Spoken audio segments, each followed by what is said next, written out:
Welcome to our deep dive into psycho-cybernetics. Oh, this will be good. Yeah, I'm looking for ways to be more confident at work, especially with all these new leadership responsibilities. I hear you. So we're going to explore this classic, see what it's got. Okay, cool. The thing is, the author, Maxwell Maltz, he was a plastic surgeon, not like a Right. psychologist or Oh, anything. really? Yeah, That's interesting. That's what makes his work so fascinating. I right. mean, he saw these incredible transformations, but not always in the ways you'd expect. Exactly. It wasn't just like, oh, I look different now. Yeah. He noticed, like, his patients' personalities, even their whole outlook on life, it shifted. Mm. After surgery, sometimes dramatically. I can see that. He tells this story about a young boy Okay. who was constantly teased about his ears. Oh. They stuck out. Yeah. And after getting them pinned back, his confidence, it just like skyrocketed. Wow. And he went on to have this really successful career. Makes you wonder. It does, right? Yeah. But then Maltz also saw these cases where surgery didn't really lead to the changes people were hoping for. Oh, interesting. Yeah, like he had this patient, a duchess, who stayed painfully shy. Right. Even after getting what a lot of people would consider the perfect nose. Hmm. That's got to be confusing for a plastic surgeon. I bet. Like, if changing how you look doesn't automatically change how you feel about yourself, then what does? That's the million-dollar question, isn't it? It is. So those cases, they led Maltz to develop his theory of psycho-cybernetics. Right. He realized that our mental picture of ourselves, our self-image, it's powerful. I can see that. Often even more powerful than our actual, like, physical reality. Huh. He uses this analogy. He compares the self-image to a servo mechanism. Oh, okay. I'm listening. Yeah, like a self-guiding torpedo. Okay. Intrigued, but I need you to break that down for me a bit. Okay, sure. What does a torpedo have to do with, confidence at work?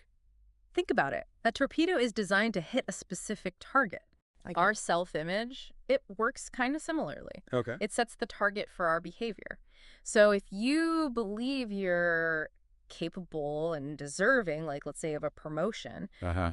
your actions, like how you present yourself in meetings, even how you network, it all starts to line up with that belief. Interesting. But what if your self-image is sending you the wrong signals?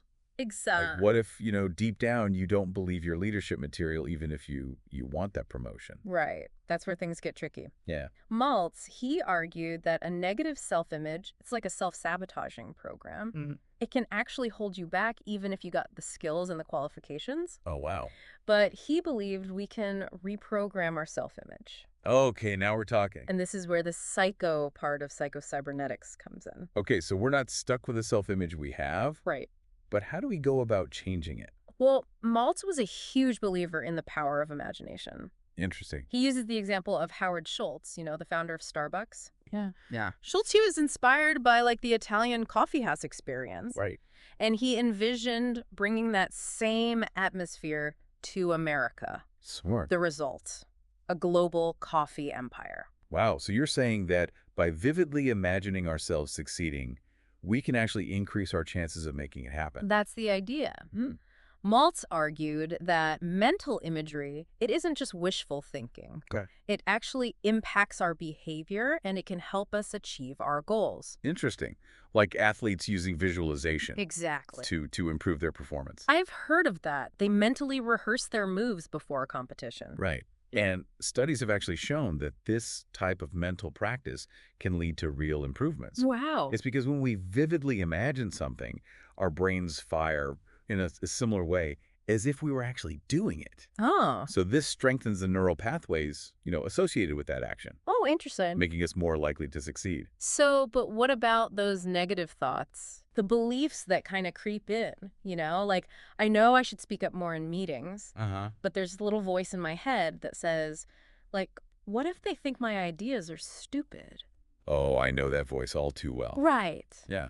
So how do we deal with that kind of self-sabotage? Well, that's where Maltz's concept of dehypnotizing ourselves comes in. Okay. He believed that we are all, to some extent, hypnotized by limiting beliefs we've picked up along the way. Oh, wow. And these beliefs can be so ingrained that we don't even question them. It's like we're running outdated software Ah, that's a great analogy. that's no longer serving us. So how do we uninstall that old software Okay. and install a new program for success?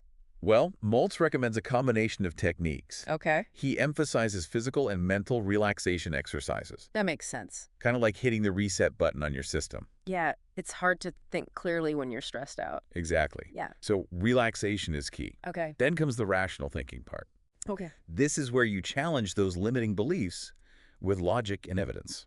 So in my case, I could remind myself of times when my ideas have been, well received in the past, or Right. or focus on the fact that everyone, has valuable contributions to make. Exactly. You're replacing that old negative self-talk Yeah. with a more empowering and realistic narrative. It sounds like a process of like retraining your mind to focus on the positive and to challenge those negative thought patterns. But isn't that, easier said than done? Yeah, it can be. Sometimes those negative thoughts just feel so automatic, Hmm. so ingrained. That's why Maltz emphasizes the importance of consistency. Okay. He suggests incorporating these techniques into your daily routine, Interesting. almost like, mental hygiene. Uh-huh. And this is where his mental picturing techniques come in. Uh, It's about creating vivid mental images of yourself, okay. acting confidently and successfully. Like a mental rehearsal. Yeah. For those challenging situations at work. Exactly. Okay. Let's say you're dreading a presentation. Ugh. Yeah. And instead of focusing on your fear of messing up, Mm-hmm. visualize yourself delivering the presentation with confidence, engaging the audience, and getting that positive feedback. Okay. Yeah, I can see how that'd be helpful. It's almost like you're creating a new mental script, Right. a new way of seeing yourself in those situations. That's the power of visualization. Yeah. The more you practice these mental rehearsals, the more you weaken those old limiting beliefs and you strengthen those neural pathways, associated with confidence and success. So it's not just about like positive thinking. Right. It's about rewiring your brain Yeah, to respond differently exactly. to challenges. Maltz also talks about the importance of developing what he calls a success-type personality. Okay. He identifies 6 key traits that contribute to a fulfilling and successful life. Okay. He even uses the acronym SUCCESS to make them easier to remember. Let's hear it. What are the ingredients for success? Okay, so the first one is a sense of direction. Okay. This means having a clear understanding of your goals and your values. Yeah. Think of it as having like an internal compass guiding your decisions. That makes sense, especially, in a leadership role. Right. You need to know where you're going, Yeah, what you stand for. exactly. What's the next trait? Understanding. Okay. This encompasses both self-understanding and understanding others. Okay. It's about being aware of your strengths and your weaknesses, as well as being empathetic and compassionate towards others. Yeah, I see how that'd be crucial for building strong relationships Uh-huh. and leading a team effectively. Yeah. What about the C in success? Courage. Okay. This is about facing your fears and stepping outside your comfort zone. Mm-hmm. It's about taking risks, even when you're not sure of the outcome. I'm guessing that's particularly relevant for my situation. Probably. Stepping into a more leadership-focused role. Yeah. I'm going to need to be brave. Yeah. Make decisions even when I'm not 100% certain. Absolutely. Courage is essential for growth and achievement, Yeah. and it's closely linked to the next trait, charity. Charity. Yeah. I wouldn't have guessed that would be, like, on the list I know, right? for a success-type personality. But Maltz isn't just talking about, financial generosity. Okay. He's referring to a broader sense of giving back, Okay. of contributing to something larger than yourself. Okay, I like that. It's about having a genuine concern for others and a willingness to help. Yeah, I can see how that would, build trust and goodwill, Uh-huh. both in personal relationships and in a professional setting. For sure. What are the last 2 traits? Esteem and self-confidence. Oh, These two go hand in hand. Uh, Esteem is about having a strong sense of self-worth, okay. recognizing your own value and your potential. Mm-hmm. Self-confidence is the outward expression of that inner belief. Okay. It's about trusting in your abilities and feeling capable of handling challenges. It sounds like these 6 traits create like a positive feedback loop. Hmm. When you have a strong sense of direction, understanding, Right. you're more likely to be courageous and generous, Uh-huh. which in turn like boosts your self-esteem and your confidence. Exactly. It's a virtuous cycle that can propel you towards, Yeah. greater success and fulfillment. Yeah. But Maltz also acknowledges that there will be times when we stumble, Yeah. when we fall into what he calls the failure mechanism. A failure mechanism. Yeah. What exactly is that? Okay, so it consists of 4 components. Okay.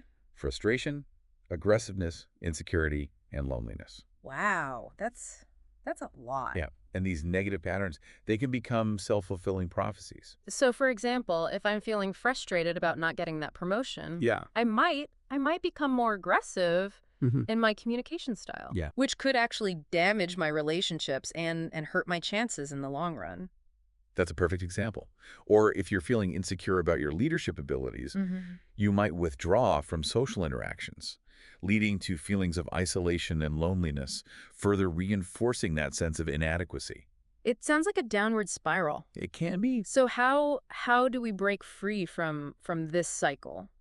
Well, Maltz emphasizes the importance of taking responsibility Okay. for our emotions and actions. Okay. He encourages us to become aware of our negative thought patterns and to challenge those thoughts with logic and evidence. Hmm. For example, if you're feeling insecure, Yeah. ask yourself, what evidence is there to support this belief? That's where that rational thinking comes in again. Right. Replacing those automatic negative thoughts with more realistic and empowering ones. Right. And just as importantly, Maltz stresses the importance of forgiveness. Forgiveness. Yeah. How does that fit into overcoming the failure mechanism?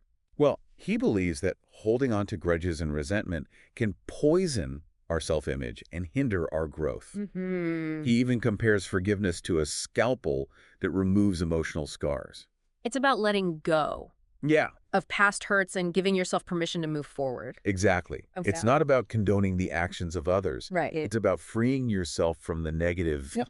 energy that's holding you back. That makes a lot of sense. Right. It's hard to cultivate those success traits when you're carrying around a lot of baggage from the past. Yeah. So forgiveness paves the way for us to shed those layers of self-doubt and step into our authentic selves. Yeah. Is that where the idea of unlocking our real personality comes in? You're right on track. Okay. Maltz believed that each of us possesses a real self, Mm-hmm. an authentic, magnetic individual who is often hidden beneath layers of self-consciousness and fear of criticism. But how do we uncover that real self? How do we break free from those fears and insecurities that are holding us back? Well, Maltz believed that fear of criticism, self-consciousness, and excessive concern with what others think, it can block the expression of our true selves. Mm. He offers a powerful analogy to illustrate this. Okay. He talks about actors on stage Okay. who, if they're overly concerned with the audience's reactions, Yeah. they lose their spontaneity and authenticity. I can see that. It's like they're trying to be someone they're not, Mm-hmm. and the performance just falls flat. Exactly. Okay. It's the same in real life. Mm-hmm. When we're constantly trying to please others or worrying about what they might think, we stifle our own unique personality Yeah. and we diminish our impact. So it's about letting go of that need Yeah. for external validation Ah. and trusting that who we are is enough. That's a key part of it. Maltz also emphasizes the importance of recognizing and embracing our individual strengths and talents. Oh. He points out that what might be perceived as a weakness by one person could be a strength in a different context. So it's about like reframing our perspective, Yeah. seeing ourselves through a more positive and accepting lens. Precisely. He uses the example of Jesse Ventura, Oh, wow. the professional wrestler Yeah. who became the governor of Minnesota. Yeah. Ventura's unconventional background and his outspoken personality, they might have been seen as liabilities Yeah. in a traditional political setting. Right. But he embraced his unique qualities and connected with voters in a way that more polished politicians couldn't. That's an inspiring example. It is. It shows that authenticity can be like a powerful force, even Mhm. in fields where conformity is often expected. Yeah. But how do we find that courage to be ourselves? Yeah. Especially in a workplace where there can be a lot of pressure to fit in. Well, Maltz believed that one of the keys is cultivating that winning feeling. Okay. He argued that a sense of confidence and optimism can be a powerful motivator Mm-hmm. and can help us overcome those fears and insecurities that hold us back. That's an idea that's come up a few times now, Right. but it's still a little vague for me. Yeah. How exactly do we cultivate that winning feeling? Okay. It's not like we can just flip a switch No. and suddenly feel confident and optimistic. You're right. It's not a magic button. Right. But Maltz offers some practical suggestions for tapping into those feelings. Okay. He suggests recalling past successes, Okay. those moments when we felt confident and capable. Mm-hmm. By reliving those experiences in our minds, we can evoke those same positive emotions and strengthen the neural pathways Okay. associated with confidence and success. Okay, so it's like tapping into our own internal highlight reel, Yeah. replaying those moments where we felt like we were at our best. Exactly. Okay. And just as we can learn from past successes, we can also learn from our mistakes. Maltz believed that setbacks and failures are an inevitable part of life, but they don't have to define us. Yeah. He encourages us to view them as opportunities for growth and learning. It's about shifting our perspective Yeah. from seeing failures as like personal shortcomings Right. to seeing them as valuable feedback that can help us course correct and improve. Right. He even suggests that crises can be turning points, Mm. opportunities for us to discover hidden strengths and resilience we didn't even know we possessed. It's like the saying, what doesn't kill you makes you stronger. Exactly. He shares the story of Jennifer Capriati, Oh, yeah. the tennis prodigy, Yeah. who faced setbacks and personal struggles, but eventually made a triumphant comeback. Wow. It's a powerful example of how, even in the face of adversity, we have the ability to rise above our challenges Yeah. and achieve great things. These are really inspiring stories. They are. It's encouraging to hear about people who have, faced adversity and come out stronger on the other side. It gives me hope that I can overcome my own challenges and achieve my goals. That's the spirit. Maltz believed that we all have this incredible capacity for growth and transformation. He even went so far as to say that our mental and emotional state can impact our physical health and longevity. Wow. He was a big admirer of the work of Dr. Hans Selye, Oh, okay. who pioneered research on stress and its effects on the body. Okay, this is getting really interesting. I've heard about the link between stress and health, but I'd love to hear more about Selye's research and how it connects to cybernetics. Okay, so Selye discovered that the body has a limited amount of energy to cope with stress, Yeah. what he called adaptation energy. Okay. When we're constantly bombarded with stress, whether it's from work, relationships, or other life challenges, we deplete our adaptation energy reserves, Right. making us more vulnerable to illness and premature aging. So it's not just about like feeling stressed out, Yeah, it's no. actually impacting our physical health Yeah, on a cellular level. exactly. Wow. And this is where Maltz's ideas come in. Okay. He believed that a positive outlook, a sense of purpose, and a willingness to embrace new challenges can help us conserve that adaptation energy and live longer, healthier lives. So it's not just about adding years to our life, Right. but about adding life to our years. That's a great way to put it. Yeah. He emphasizes the importance of staying mentally and emotionally engaged throughout life, Okay.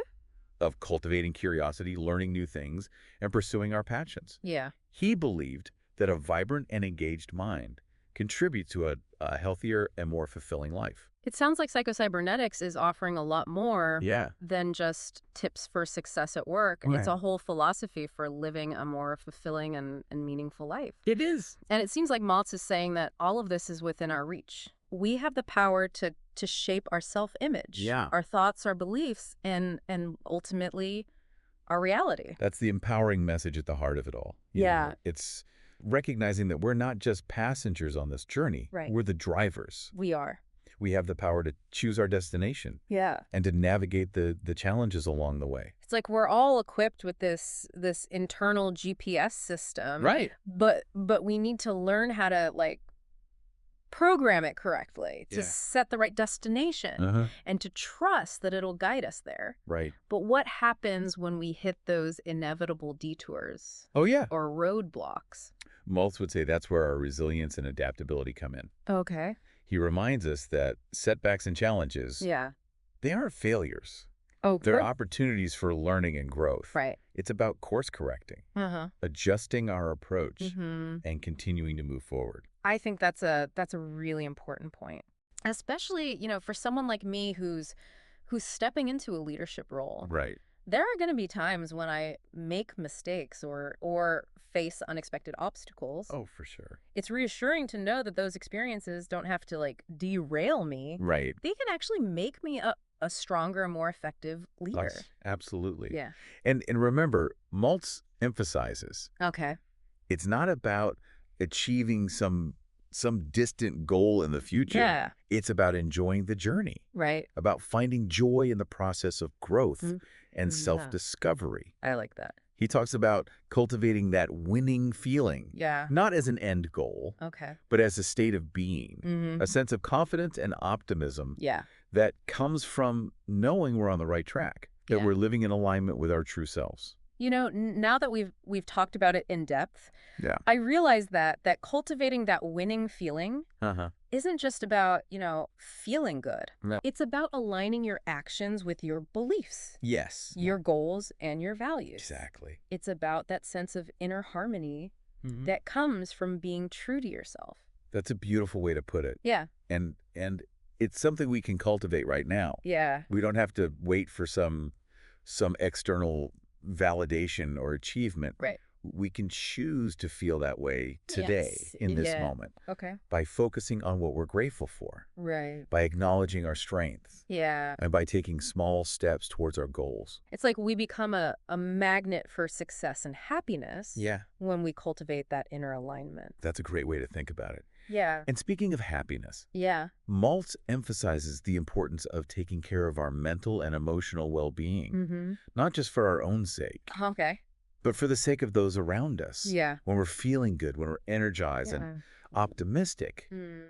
that positive energy, it radiates outwards, Yeah. influencing our interactions with others Right. and attracting positive experiences into our life. He even suggests that a positive outlook Mm. and a sense of purpose can contribute to a longer and healthier life.